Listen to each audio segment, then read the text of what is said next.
د زړه جومات کې مې یو ښکلی امام دی، د دنیا حسن په ده باندې تمام دی. د اسمان د څادر ستوري واړه شماري، د راتلو وعدې ته ناست یو څوک په بام دی. زه یې څکمه زه یې خورمه که هر څه وي، یا راوړی راته سترګو کې نن جام دی. او اسرافیله شپېلۍ پوک که وحشت ویړ ده، کائنات درته ولاړ هم لاس په نام دی. او ستا د مینې بغاوت کې راویزان دی، په الیاس باندې هم کړی الزام دی. د چنار له وجود جوړ ورته تابوت دی، یو رنګین لاش پکې پروت لکه یاقوت دی. د وطن د مشوکې شال یې ساتلی، د سپېڅلي شهید دغه لوی ثبوت دی. ستړی شوې مرغۍ ټولې ورته راغلې، زرغون شوی د چینې په خوا کې توت دی. د الیاس د قلم حسن به پرې اوري، په سجده مې د زړګي جومات کې بوت دی. ملګرو سلامونه، مې ومنئ، مطهر منګل یم د زرن ستوري خپرونې یو ځل بیا ستاسو په درانه خدمت کې حاضر یم. په دې امید سره یم چې روغ جوړ به یې، صحتمند به یې او خوشحال به یې. قدرمندو، څنګه چې تاسو ته معلومه ده چې په دې خپرونه کې موږ د شعر ادب سره تړلي لیکوالان شاعرانو سره ناستې کوو، ژوند د پښتو او کلمونه ترې کټ کوو. په دې سلسله کې راسره ډېر محترم د هیواد ادبي بهیر صدر د کابل محمد الیاس مظلومیار صاحب سره نستې کوي، خبرې به ورسره کوو، شعرونه به هم تر ریکارډ کوو. مظلومیار صاحب، تاسو ته په خپل پروګرام کې ډېر زیات هرکلی ستړي مه شئ.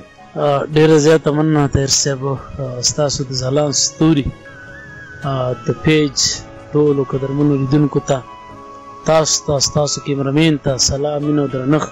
خدای دې وکړي چې وخت به ښه تېرېږي، د سیاست جامې به یې پر تن وي. خوښ یم چې له تاسو سره په دغه پرتمن بنډار کې ګډون کوو. خوشحاله اوسئ، ډېره زیاته مننه. موږ هم ډېر خوشحال شو، درته مننه مو کوم. ژوند وختونه شپې ورځې مو څنګه روان دي، څنګه تېرېږي؟ زه خو که څومره د ژوند د ښه تېرولو هغه لفظونه زه راواخلم او شکریا د خدای تعالی ادا کړم، خو زمونږ په دې وړو خولو باندې د لوی الله دغه شکرانه ګزاري موږ نشو کولی. خو بیا هم د الله تعالی ډېر زیات شکرګزار یو چې موږ ته ډېر ښه ژوند راکړی ده. بیا خاص کر په پښتنه سیمه کې له داسې خلکو سره مې ناسته ولاړه ده چې هغه په ژبې، په ادب او په اسلام او په مینې او محبت باندې مین خبرې.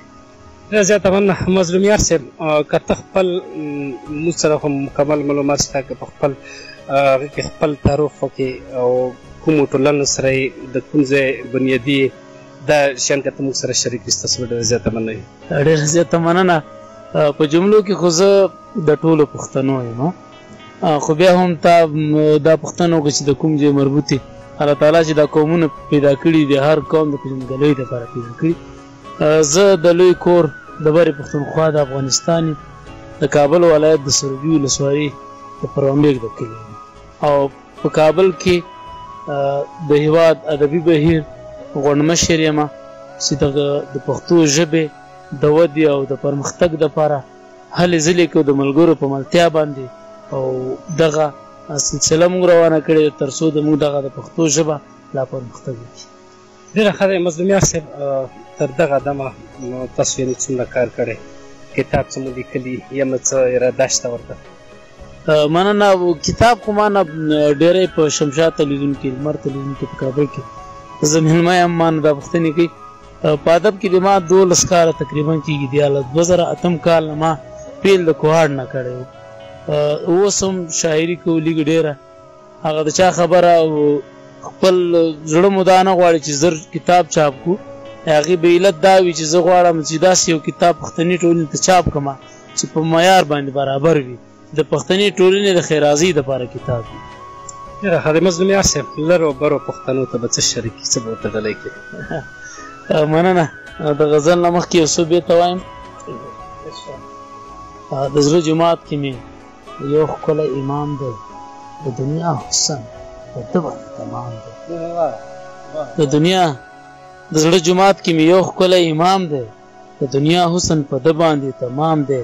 د اسمان د څادر ستوري واړه شماري، د د راتلو وعدې ته ناست یو څوک په بام دی زه څکمه زه خورمه که هر څه وي یا راوړی راته سترګو کې نن جام او اسرافیله شپېلۍ پوک که وحشت ویړ ده کائنات درته ولاړ هم لاس په نام دی او ستا د مینې بغاوت کې راویزان دی په الیاس باندې دې هم کړی الزام دی